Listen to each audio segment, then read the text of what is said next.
Am tot primit în privat întrebări despre cum arată Balta, că mai vor anumiți oameni să vină și vor să știe mai multe despre Baltă, să vadă și alte locuri, să știe și ei unde să vină. Și m-am hotărât să fac un filmuleț de prezentare, să arăt toate standurile și ce facilități sunt, cum arată malul și să ajute lumea care dorește să afle mai multe informații. Aici este căbunuța administrației și de aici pornim. Avem standul 1.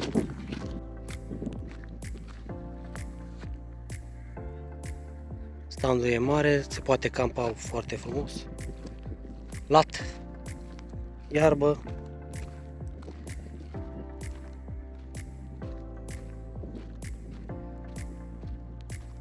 Și sălcii pe margine. Drumul este pietrăit, are piatră pe dedesubt, se vede și pe margine. Poți să ieși pe orice ploaie.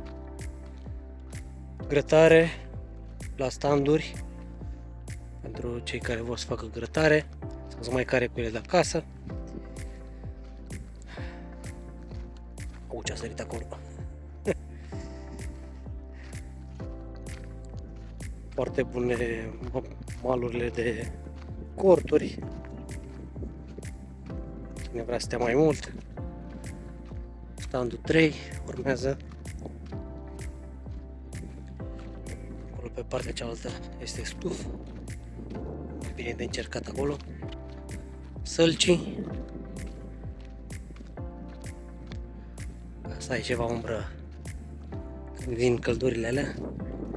Coșul de gunoi. Ceva rustic, așa, niște băncuțe. Standul 4, iarăși grătar. Lat, malul. Poți să pui cordul aici. Faci o horă.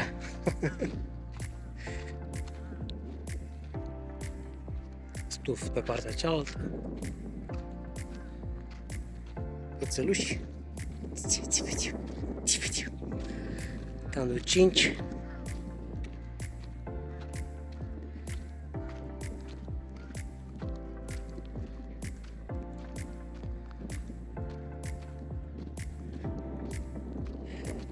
Aproape la fiecare stand este câte o salcie ceva.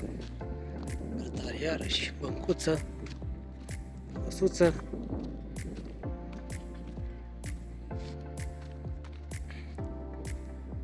Standul 7. Uite ce frumos e salcia asta aici.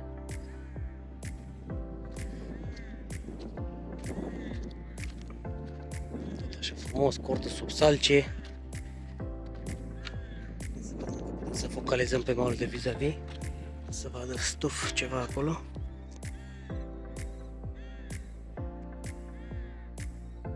Uite stuf frumos.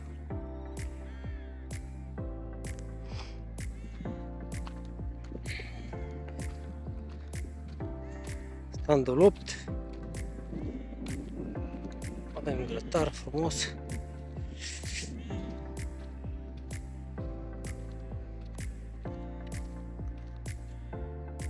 Urmează standul 9. Ce mare e 8.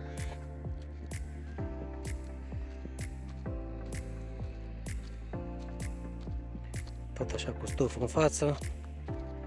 Se vede.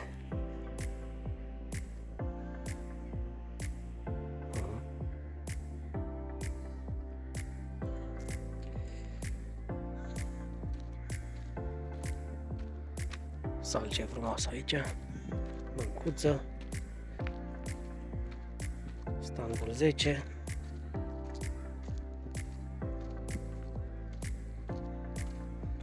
Tot așa cu stuf în față frumos. Grătărelul. Aici începe standul 11, care este stand dublu. Uitați aici loc ce începe. Tot așa de cort frumos aici.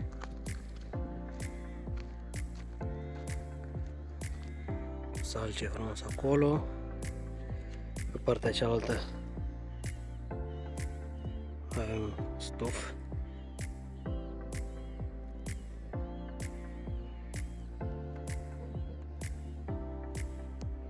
Nu prea se vede că e soare afară. Stuf pe partea cealaltă. Coș de gunoi. Uitați aici loc. Aici bagi rulote, faci fotbal. Aici începe standul 12.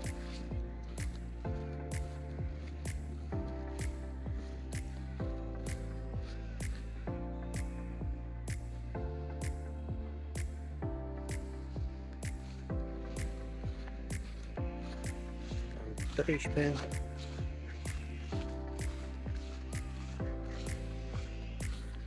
Uitați cu stufă în față, 13-le.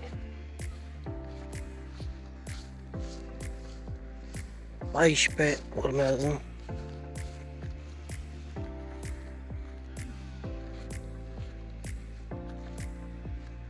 Uitați ce spațiu aici. Face o miuță aici de mamă. Grătărelul. Standul 15.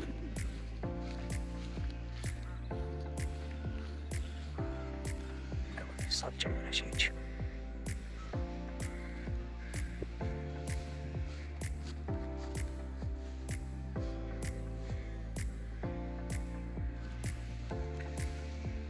Standul 16 începe de aici.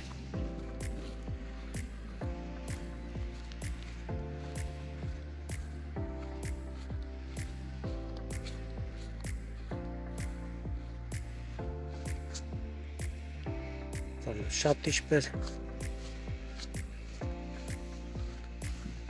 Și aici ce loc e.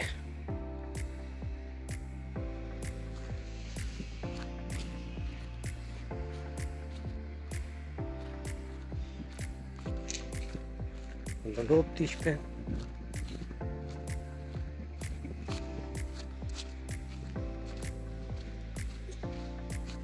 Spațiu larg și aici. Mai bine de corturi.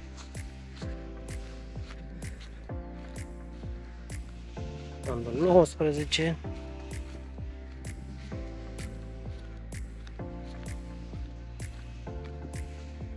Pe aici intrați cu mașina ca să vă duceți spre locurile astea aici. Pe acolo nu se poate trece, e mai îngust și au făcut drumul pe aici. Bine pe aici. Continuăm.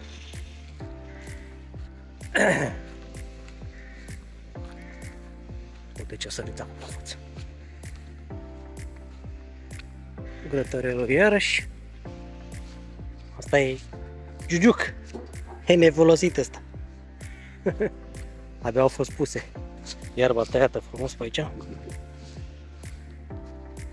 Standul 20.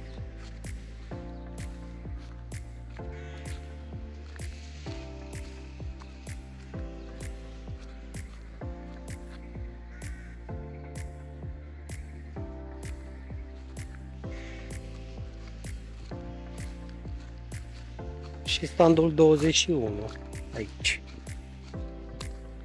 Acolo este digul. Acolo e altă baltă în partea cealaltă. Mamă, ce frumos e aici. Aici e apă mai adâncă. Cam asta, uite. Cam asta a fost balta, băieții.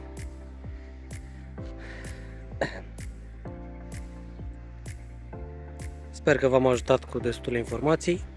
Aici e un mic canal. Sincer nu știu ce e cu el. Da. Pare a fi ceva cărășel și aici. Sigur e ceva. Asta a fost. Dacă v-am fost de folos, mă bucur atunci. Să aveți fire întinse.